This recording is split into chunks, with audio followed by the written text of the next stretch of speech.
Hello, my name is Nick Deborah. I'm an independent educator and consultant in the fields of data visualization and dashboard design.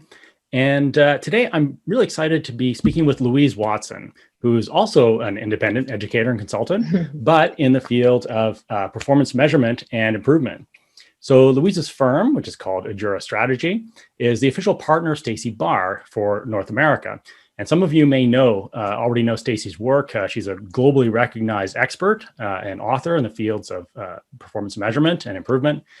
And so Louise has taught Stacy's Pump Blueprint and evidence-based leadership program to many different organizations in many industries, including public safety, health, tourism, technology, retail, government, many others. And so, Louise, we were actually introduced by Stacy, I think, weren't we? Even though she's actually based in Australia, and we are both based in Canada. That's right. I know. I guess it's because Stacy is so connected to Stephen Few, who you also partner with. But I'm so appreciative. Right. I'll always remember when I flew to Ottawa in those days and we had dinner together. And I can't say how much I enjoyed meeting you and how much I've learned from you as we exchange ideas. Yeah. I mean, I certainly when I first came across Stacy's work and your work, I saw immediately that very complementary work, right? Absolutely, yeah. My clients have a definite need for strategic planning and performance measurement. So yeah, maybe to get us started, just tell us a bit more about exactly what it is that you do in your practice. Yeah, thanks, Nick. At a very high level, basically, I help organizations improve how they develop, communicate, measure, and execute their strategy. It sounds like a lot, but it really is a holistic approach because too often people separate them. And there's no point in just having a strategy unless you fiercely work to achieve it. And the way your strategy is written and created has a definite impact on how you can execute on it or how the teams can execute on it more specifically. So, really, I always say I just help my clients achieve a future they desperately want as a facilitator of strategic conversations. And I really try and help it lead to better strategic thinking. And that really helps because I'm a KPI trainer and I'm an implementation coach. So I go into organizations and actually help them often develop their strategy. But I always say we develop it in a way that makes it easier to achieve through strategy execution. Yeah, because so often those just end up on a shelf collecting dust. I've definitely seen that in my clients, which is why I'm always happy to point them in your direction. So it doesn't happen; it becomes something that's actively implemented and has a much higher chance of success. So, Right. So how did you start doing this? I mean, this is not something that kids talk about and say, "What do you want to do when you grow up?" Right? It's not a fire person or police person. Yeah, that's true. Sort of. And I'll sort of build on that for a minute because I think the spark for really more meaningful strategic direction and better evidence for decision making came from three things. One was my own experience being a manager, director, vice president of a large company in an industry growing through disruption. I was there for about 10 years, starting in the late 90s. And that really set me up for knowing that there must be better ways than what I experienced. And that's probably, I had that question and the desire for better ways because, since I was born, I think I've had a natural inclination towards the curious. I'm just always curious about how things work, how to learn things. And it also is I'm kind of grounded in continuous improvement. I always want to work better, be better, try and make things better. And it's also under sort of like through it all is my desire for understand the psychology that underlies humans and change. So those are kind of like the two things about me, but really what sparked it in the end was meeting Stacy Barr. First of all, I discovered her work, and this was about 4 years into my practice. And when I discovered her, I said to myself, if only I had known this when I was a vice president. And I thought, oh, well, if I feel that way, others must. So I was lucky enough to work with Stacy, and the rest is history. We've been doing this together since 2013. Yeah, definitely. That was one of the things that really sort of attracted me to Stacy's work as well, too. That really structured approach. It's not sort of airy-fairy, vague, use your judgment. Like it's a great framework for sure. Yeah. So Yeah. I want to talk a little bit about dashboards, of course, because that's one of my interests, and to say the least. And so, in my experience, leaders do ask for dashboards for a variety of reasons, right? But a big one is that they are worried that their organization literally isn't improving. They don't know if things are actually getting better or not, and so they don't know if they're progressing towards their strategic goals. And so they often assume that the solution to that is a dashboard, right? If you have a dashboard, then performance is going to improve. Is that your experience? Is that an accurate assumption? Well, I always say I can walk into a client's office and hear, "Get me a dashboard," echoing through the hallways. Mm, But they are making an assumption. And, assumptions are tricky at the best of times. But the underlying assumption here is that a dashboard can quickly fix the leader's evidence gap, right? Because mm, they're asking, are we making progress? So it's an evidence gap. And so, mm, unfortunately, in most cases, this assumption is inaccurate. Dashboards in themselves do not fix evidence gaps. And so, which is why we discussed in our interview, we talked about, scorecards, the frustration. Like people get so frustrated because they ask for them. And what happens? mm, Well, what happens is they don't solve their problem. mm, So don't get me wrong. I mean, that having a way to truly understand what performance is doing in your organization is vital, and it has to be quick and easy. However, in my experience, demanding dashboards of your teams rarely solves the leader's problems. In fact, unfortunately, in many cases, it makes the problem worse. mm, And here is why we get people saying, scorecards, dashboards, the frustration. What they're not understanding, Nick, is that there is a root cause that is mm, underlying this request and the problem that they're trying to solve. So I always say to my clients, like, slow down, pause. And I want you to first consider, mm, why don't you right now have the information, have the evidence, have the insights about whether you're progressing?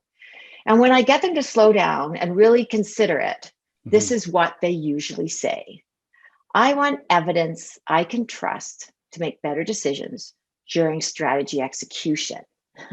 right. And it's in strategy execution that they have all the risk. I mean, setting strategy is one thing, achieving it is much harder. And they have to make decisions around where to put resources and whether all that time and energy is having any impact at all. And that's ultimately what they want to know. Mm, So the assumption that a dashboard will get them this is just not very helpful, because what they're missing is that they think that getting a dashboard, that the evidence will magically appear in the mm, dashboards. They right. don't back up and go, a dashboard's just a tool or it's a visualization method. And so they have to be very careful. They can't ignore what it takes to get quantified evidence that Mm, is trustworthy, that is aligned to the strategy, what they're trying to achieve. It doesn't magically happen. right. Yeah, yeah. So then, it's kind of a nice segue into my next question as well. What typically does happen, right? So in your Mhm. experience, right, when a leader requests a dashboard because they're, let's say, concerned that the organization isn't genuinely improving, it's not achieving its strategic goals. Mhm. What is sort of the typical scenario that plays out then? If it's not what it should be, then what is it? Yeah, a leader is always asking this of some kind. They have some authority. And so the poor teams desperately want to help them. They always have the right intention in mind. So this Mm, isn't saying that they don't have the right intentions, but what they do is they respond to the request and they rush to develop a dashboard and fill it with data. mhm, Often they spend tons of money on software. Really, what they're looking for is quick fixes. How can we satisfy this urgent request from our leader? And so they just rush, they just respond to the action. And unfortunately, mm, this focus on the action of getting a dashboard just doesn't work. What it is they say, okay, we've done it. They've right. completed the task. But Yeah, something to show, unfortunately, right? yeah, something to show. They'll spend Mm, hours, like that, all the hours of putting this together is mhm, crazy. But what happens in almost every case is that this dashboard never gets used, despite how fabulous of the design they put it together. mm, they're neither useful nor usable, and all this precious time and money is wasted. Yeah, I guess, I mean, if the content itself is not the right content, doesn't matter how good it looks, right? Yeah.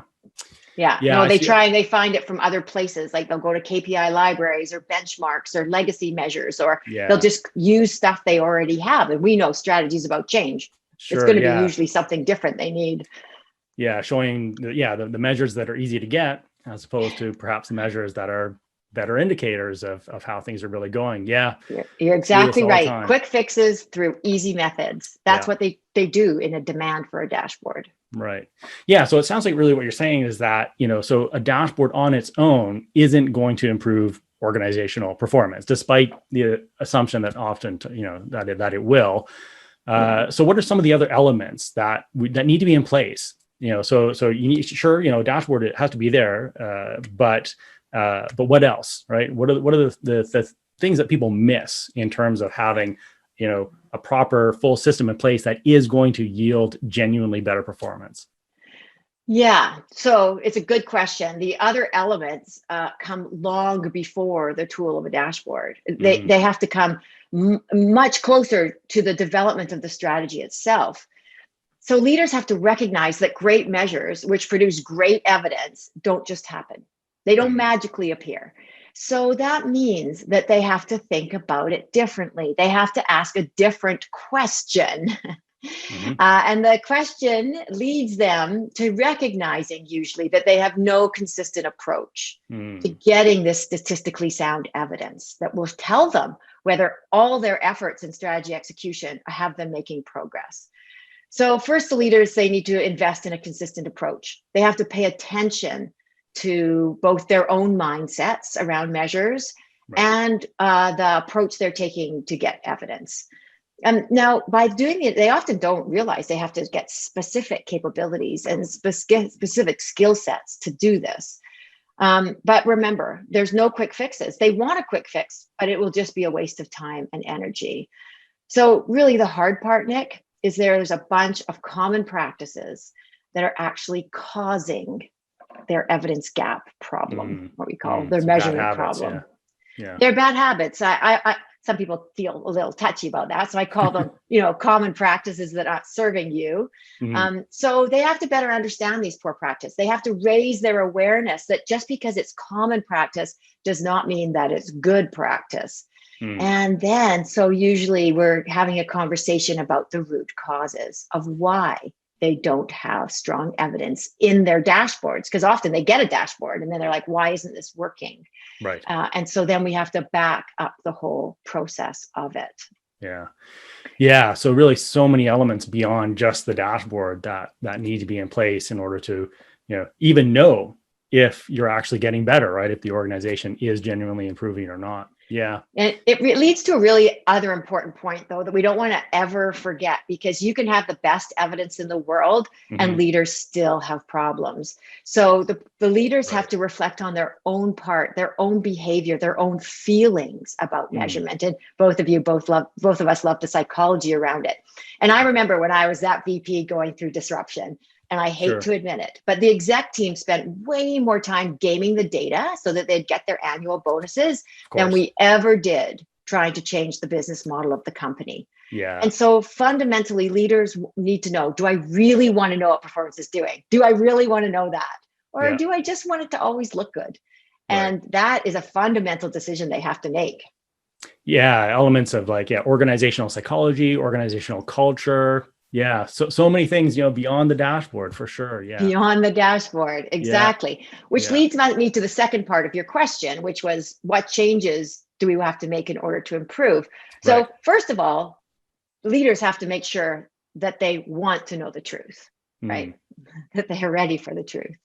And so there's really a lot packed into this last part of the question. It's probably we should probably have another interview about this part, but PUMP is 8 steps. And this is the 8th step, in fact, that we help people understand what is it that you need. And it's really all 8 steps you need to develop. So what do you need to have a great dashboard? You need to develop design strong and feasible measures that are directly linked to what your strategic goal is, so that it's true evidence around that. Often they sit over in different places. Here's the goal and there's some other measure over here.